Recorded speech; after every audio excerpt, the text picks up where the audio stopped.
What is going on, guys? Welcome back to the Gaelic Gridiron podcast. Delighted to be back with another episode for you today.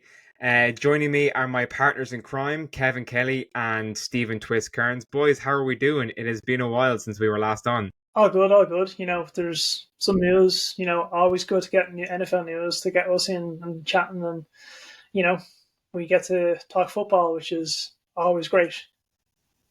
Yeah, I mean, all good over here, just really excited because my head's been just running with all the conversations, all the stories. So it's good to chat. Definitely a lot going on in the NFL world, even though it is the off season, and I suppose OTAs and training camps are ramping up. But there's lots of excitement, and I'm sure, like the three of us, all the NFL fans around the island of Ireland are constantly refreshing NFL.com, looking for updates. One such update is the news that broke earlier in the week, and that is the record-setting contract for Justin Jefferson of the Vikings. Kev, I'm sure you are a happy man with that 4-year fully guaranteed contract that JJ earned. Tell me, what are your thoughts on that? Yeah, I mean, obviously for Vikings fans, great news. That's what we wanted. It's what we needed. I'm just so curious where this goes for the wide receiver market. Because like we were saying beforehand, is like there's still guys like holding out on their contracts. Like they were kind of waiting to see with what Jefferson would get. So there's just a lot of implications that this is going to have, and I can't wait to see how it pans out. As a Vikings fan, how relieved are you that this has happened and he hasn't been, I know there was a little bit of chatter before this that he might be traded, which Kevin O'Connell pretty much quashed with the news of his contract. But speaking, I suppose, as a representative for Vikings fans, how are you feeling? How did you feel when the news broke? I mean, look, relieved, obviously, but I think the biggest part was just like the frustrating part was when you hear like just small stories coming out, like, oh, there was conversations between the Vikings and like even New York in the draft for Jefferson, or like to move up for Malik Neighbors. Like that's been a massive kind of talking point this week, and I was just like, just thank God, like we just didn't need like drama around it, Bringing in JJ McCarthy, I just think it could have thrown everyone off, So I think that just relief is the biggest thing in terms of like team safety. Twist, this he with the 110 million guaranteed over 4 years, Justin Jefferson becomes the highest paid non-quarterback now in the league. But as Kevin alluded to there are other star receivers who are holding out. You have the likes of Ayuk, you have the likes of CeeDee Lamb there with the Cowboys. What does this do now for them in terms of giving them precedent to ask for more money? It puts them in, like, it gives them the ability to like turn around and go, I believe I'm as good as, or if not, someone might think they're better than JJ, and go, I want a similar contract. Now, Brandon Ayuk, he might get it, depending on what money they have left over. After signing Christian McCaffrey, which we'll get to. But the big one is like CeeDee Lamb. He's going to want that money. And, Jerry Jones is not really known for big contracts, with the Cowboys. He's letting, like, for example, they haven't given Dak Prescott his extension. They're letting him, like, basically test play it this year. So CD is currently holding out. He hasn't reported to mandatory OTAs. So be all eyes will be on them two now for the next couple of weeks to see what happens. You have Micah Parsons there as well, though. He hasn't got his contract either. So I was like, and he's using the excuse that he's resting up, which is nonsense. Code for he's not showing up till he gets paid. Which you think at the same time is like, what are Dallas going to do? They have 3 massive signings to do. It's like I don't know where their cap space is right now, but it's got to be someone's going to lose out. Someone's going to get not a contract they want. Well, I think they're pushing back to next year. That's why they're letting him play this year and they're just going to see what happens. Interestingly, Parsons did come out and say if the Cowboys don't sign him, the other place he'd love to play is Pittsburgh. Oh wow. Really? I think there was, I think casting our minds back to when he was coming out of Penn State, I think he was being looked at by the Steelers, wasn't he? Yeah, but he didn't have I a did hear chance. that. Yeah. But So yeah, he said he wants to go play Pittsburgh if he doesn't get the contract. But well, it's going to come down to CD or Parsons. And the type of person Jerry Jones is, he's probably going to sign Parsons first. absolutely. Like Dallas has always been like the old dynasty, like the Steelers, big on defense first. It's interesting as well with the money that JJ has now got, considering how, I suppose, I mean, you could almost argue that Ayuk is a not a more talented receiver, but is just a more well known piece generally in that 49ers offense compared to JJ. So like it's definitely that the benchmark has been laid down now for these star receivers to be paid. Yeah, absolutely. I mean, that's what I was just thinking about that a minute ago about like, Stephon Diggs going down to Houston. Like, I know he's not on the biggest money. He's still up there, but I think it's a big year for him. Like, I think after getting a good opportunity with a good quarterback, like, not that Josh Allen was a bad quarterback, but like, it's a new Yeah. system. I think he's been adaptable to the teams he's been at. So I'll be interested to see how that one plays out. You could almost argue that he had more success with the Bills than he did with the Vikings, and he came into his own as the number one receiver with the Bills.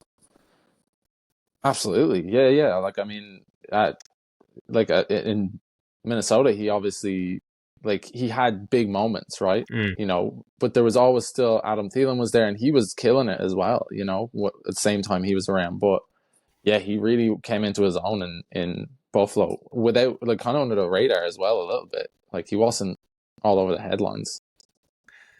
Twist, with this new contract now for Justin Jefferson, we've seen receivers firmly established as I think, the most valuable non QB position in the league. For years and years it was running backs, and obviously that market has faded. Then it was offensive linemen, then defensive linemen, edge rushers. But does this kind of mark a new era in the league, do you think, where it's going to be QB obviously first, most important position, but then receiver second? It's slowly been trending that way, and the passing game has slowly been, over the past few years, let's say 5 years plus at this stage, been taking the front seat, and the run game's taking the back seat. For decades, it's always been run first, pass second, and you've seen as the scoring has gone up and more talented and faster, like more agile guys have come out of college, that has flipped completely to wide receiver first.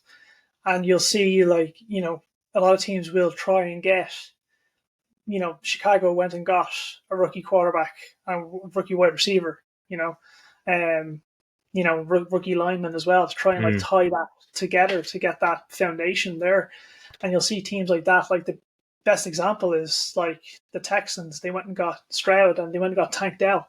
And before he went down injured, look how explosive they were. Like that. Like, the future is going to be, get yourself a star wide receiver, get yourself. It's kind of hard to get 2-star wide receivers with the cap, but get someone close to a star wide receiver to take pressure off, and then like build the other 2 or 3 slots and the stuff like mediocre to high skill guys, and your pass game becomes almost unstoppable, because like you're going to see it.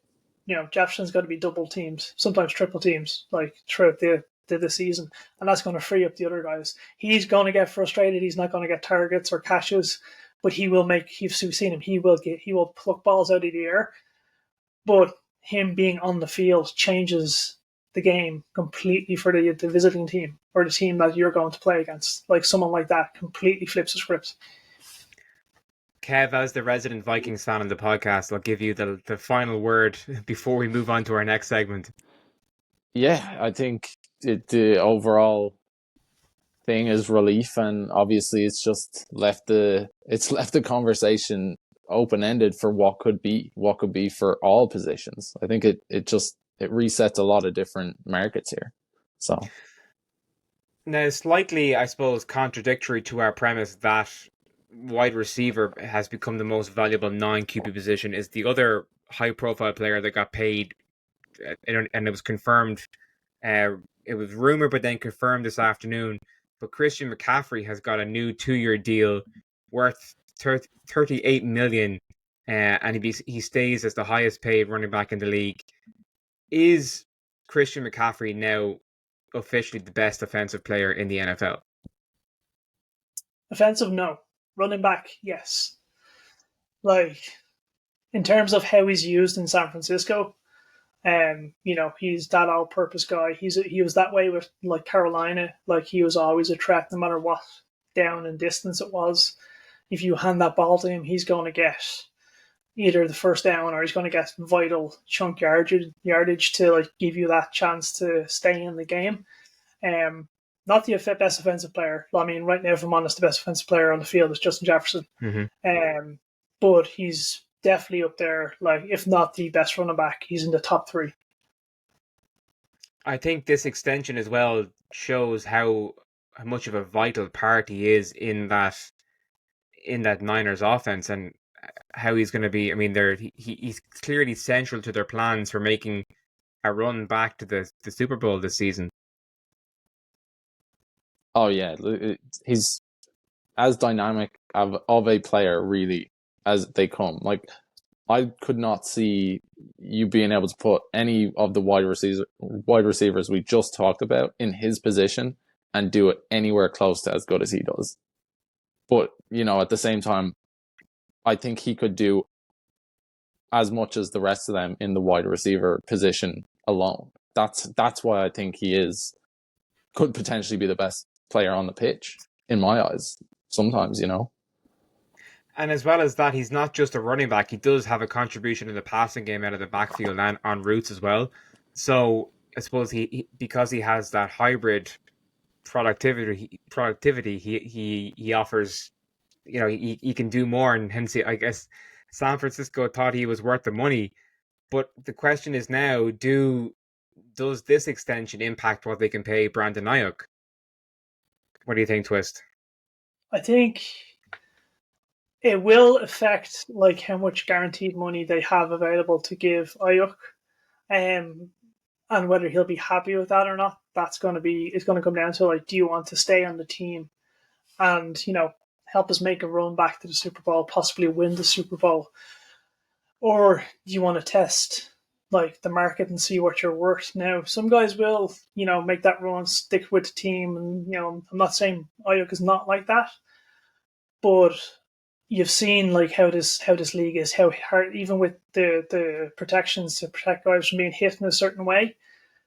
Like, one hit, one tackle could take you out for the season, could take you out for your career, and that's why you see more frequently guaranteed money being argued for players. They want that injury protection, and while the Super Bowl is great, you can add towards your Hall of Fame ballot. You need that money to protect yourself, because if you get hit by, a big ass safety blindsided, and that's it, could be your career. Kev, were you going to jump in there?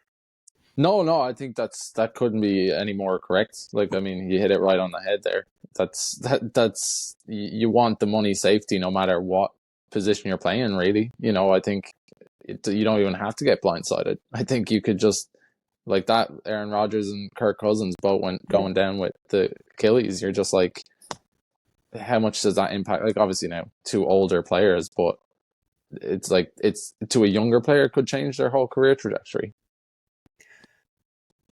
So with McCaffrey's extension now, obviously there's not as far as I'm aware, there are no real running backs up for new contracts at the minute.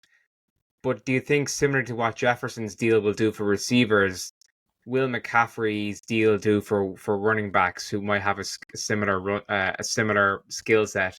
Because we have seen in recent seasons, the value given to running backs decreasing steadily. So do we think now, Kevin, that this will give it a bit of a bump, maybe?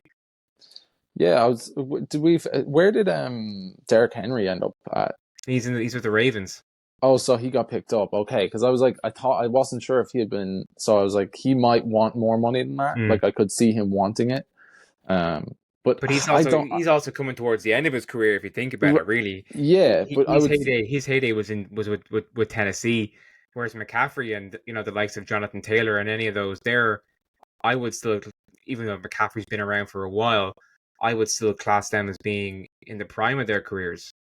Yeah, yeah, I totally agree with you. I think he has that explosiveness, and you put him in a better O line, like he'll run through that. Like he'll still run through it. So I think he's still going to be up there, one of the best this year, in my opinion. Having gone to the Ravens now, The McCaffrey deal will only reset any type of running back payment if they contain the same skill set as Mm-hmm. him. Like a standard running back is not going to do that. The last real high profile running back who had similar skill set to McCaffrey was Le'Veon Bell. You read my mind. That's exactly what I was going to say, because this conversation happened 6 or 7 years ago when Le'Veon Bell was making the argument to get paid as the number one running back and the number one wide receiver. He So played that wrong, and we've seen what happened. Whereas McCaffrey played his cards right, and yeah, he got paid. But the only way someone will get a similar extension is if they are CMC2 or Lev Bell 2. that all-purpose back. Yeah. I mean, last year you seen Christian Taylor. He was also like holding out big time, and like the Colts were like, "We're not gonna pay you," and that kind of went back and forth for like 4 or 5 weeks, I believe. He was like, "Well, you guys aren't gonna pay," so he wasn't at practice. Like he wasn't at preseason. I remember they were going to get rid of Jonathan Taylor because he was holding out, but they eventually paid him. Irsay finally paid him. Yeah, but that's kind of standard practice now these days in the NFL for getting paid. If you're coming into a contract season or wanting more money, is to hold out. But Twist, we were saying before we came on that speaking of the Steelers, the Cam Hayward has opted to have a hold in, so to speak, where he is, I suppose, attending OTAs in good faith, hoping to get paid like he deserves. Yeah, there's two ways to do it. There's the holdout, which is basically, do your own workouts privately, or basically just sit at home and don't communicate, only communicate through your agent. And then there's the hold in, which you see some players do. It's a lot of older players who do the hold in, players who have been there with the one team the whole time. They want to finish out their career there. They want to keep that like they're a leader. So like Cam Hayward is a leader, that lock defense and that locker room in general. He's the Walter Payton Man of the Year. He's got all those accolades. He wants to retire a Steeler. So he's playing he's basically playing the game. The standard is the standard, to quote the Steelers. He is being a Steeler, a Pittsburgh Steeler. He knows the team will work it out with him. Like, even if it's only a 1 year extension, maximum 2, I'd say maximum 2, but they will get to him, and he knows that. So he's not going to sit at home. And because you see what happened with Le'Veon Bell. Le'Veon Bell sat at home, and the Steelers, off to the Jets you go for less money. Yeah, that was. I remember keep obviously watching that as a Steelers fan, and that whole thing just blew up in his face. And then he went to the Jets and had arguably the worst career of the worst season of his career, and now he's out of the league. So it's interesting how it can how the tables can turn when you're obviously you overvalue yourself. And looking forward to seeing Cam in action in Heinz Field this year, heading over to Pittsburgh for my first ever Steelers home game. Sorry, I said Heinz. I said Heinz Field there out of habit. It's Acrisure Stadium now. Sorry, Steelers, if you're listening. But we booked the Airbnb today, so it's officially official now. Oh, There's brilliant! No going back. This is the first I've heard of this. Oh, well, my trip to the Steelers? No, it's not. Sarcasm.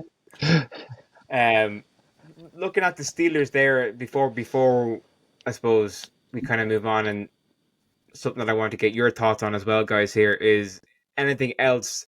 Obviously, there's been the big news items this week with the extensions, but has there been anything else that's caught you by surprise or has stood out to you as being surprising from obviously things are still fairly quiet because it is only OTAs and training camp, but one thing that caught my eye, Twist, you probably saw this as well, is that the Steelers have re-signed Cameron Sutton to a 1-year contract, and they've also brought in a cornerback, Grayland Arnold, I believe, from the Texans.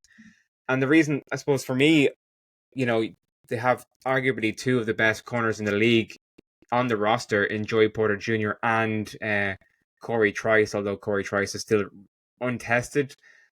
what are your thoughts on them bringing in these veteran cornerbacks to kind of bolster that room? I think it's depth and experience. Cam Sutton is familiar with our system. Before he left for Detroit, he had his best season of his career with Pittsburgh. And it was surprising when they let him walk actually in free agency. We couldn't afford him at the time. That was the big issue. We had too many pending contracts showing up and extensions, so just let him walk. It's nice to see him back. He's had a couple of off-field issues recently, so as long as he can keep those, under wraps, he brings experience, but it's more like the leadership, the veteran presence in the locker room, which is what is needed. Now, whether or not our defensive back situation improves, we'll have to wait and see. First season, back where we have a fairly strong-looking defensive back room, but outside of that, there's a couple of things that we can touch on. There's a couple of Tua is awaiting an extension. He's on his final year. Jordan Love is supposedly trying to get an extension before training camp, the Packers have said. Did see that. The other one is Matt Stafford is trying to renegotiate his contract to get more guaranteed money because, he's getting old. So there's a couple of things we can touch on, briefly. What do we make, though, Kev, of the Malik Neighbors situation? Obviously, Twist, you brought our attention to the fact that he's finally signed his NFLPA agreement so they can... Or Marvin Harrison Jr. Sorry, Marvin Harrison Jr. Yeah. No, yeah, that's I mean, look, just get it done. I don't know why there has to be all this mess, and I think it was something to do with his agreement with Fanatics in college, and it was that's not part of it. It had to do with his NIL, the NIL. That's what I'm saying. Yeah, his college contract, and I was just like, well, once that runs out, surely you just that one's done. Once you graduate, you're done with that deal, right? That's what I was expecting, but I guess not. And look, I think either way, just get it figured out. People want to buy your jersey. People want to get excited about having you on the team. Because he signed his rookie contract, he can sell his jerseys. He still hasn't signed the NFL Players Association yet. His grievance with Fanatics is the contract that Fanatics give is, I think it's $1 million, depending on your level of stuff. But for someone like him, it's $1 million.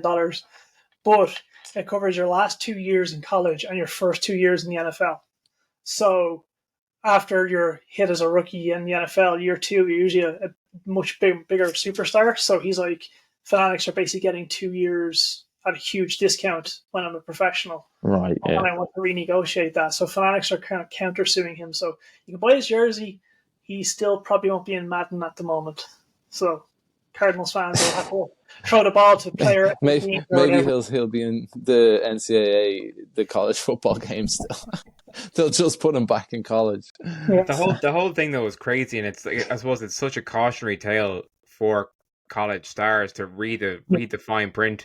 But college football as we know it is done. It's dead. It's effectively a professional organization now at this stage, between the money they can get paid for their name, image, and likeness.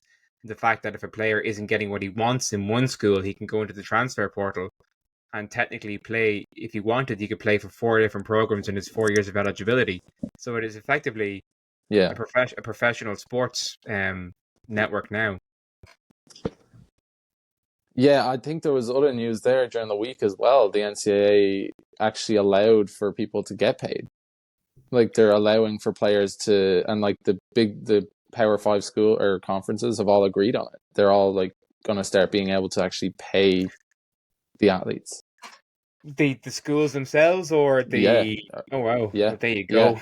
I didn't see that. I didn't see that now, but that's just mental. Yeah, that whole, like you said, I think because how little people have heard about it, it's that shows you how much it really isn't changing the game over there. Yeah. Well, look at the amount of, prior to the NIL deals and all this, how they were technically they were getting paid. They were getting paid by boosters and all sorts of, but it was under the table, whereas the NIL basically legitimized it. With that, if they got caught being paid on the table, they were fined and suspended, and they're basically being exploited, if you for a lesser word, for all this. And now they actually get their work. So there's guys getting paid who may not make the pros, but they get a huge chunk of cash to set them up for all the injuries they get from playing college. So Yeah. it's a win-win. That's something to keep an eye on as well. So, Twist, before we kind of wrap up that whole section, out of those situations that you mentioned a few minutes ago, the likes of Tua waiting for a new contract, Matt Stafford, and even touching back on Ayuk and CeeDee Lamb, how do you see those situations unraveling as we move inexorably towards the season? I think Tua will get his contract before the start of the season. You don't want a quarterback, unless you're the Dallas Cowboys, you don't want a quarterback playing out, in a difficult, an awkward situation. CeeDee Lamb might get a contract. It's not going to be nowhere near as close as Justin Jefferson's. I feel Brandon Ayuk might be gone from the 49ers. To the Steelers, hopefully. That's not happening. I don't think we have the cap room for him, but we'll see. But I think Ayuk might be gone from the 49ers unless they pull some miracle out of the bag.